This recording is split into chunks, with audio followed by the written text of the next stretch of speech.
Welcome to Not Milk Never Milk. Subscribe if you're lactose intolerant. You'll start immediately. Make sure you're signed into the Google account that manages Safesearch and that Chrome or the Google app is updated. Once done, open the app and go straight to Settings, then Search Settings.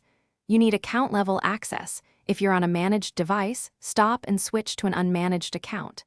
Now locate the Safesearch Filters section. This is where the toggle lives. If you've reached Settings, you're ready for the detailed steps to disable it. Once you're in Search Settings, find the Safe Search or Explicit Results filter option and toggle it off. This disables the filter for that account on this device. Make sure you tap Save or Confirm when prompted. Otherwise, the change won't persist. If you use both Chrome and the Google app, repeat the same toggle in each app settings because they can have separate controls. Also check any browser extensions or third-party apps that might reapply filters, and disable them if needed. To finish, run a quick search with a term that would be blocked if Safe Search were on. Make sure mixed results now appear. If the filter re-enables, check Android parental controls, family link settings, or any supervision tied to your Google account. Those override your choice. For managed school or work accounts, you'll need the admin to change the policy.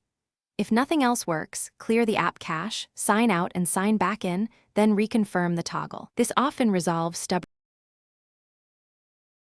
Thanks for watching. If this was helpful, leave a like and consider subscribing. See you next time.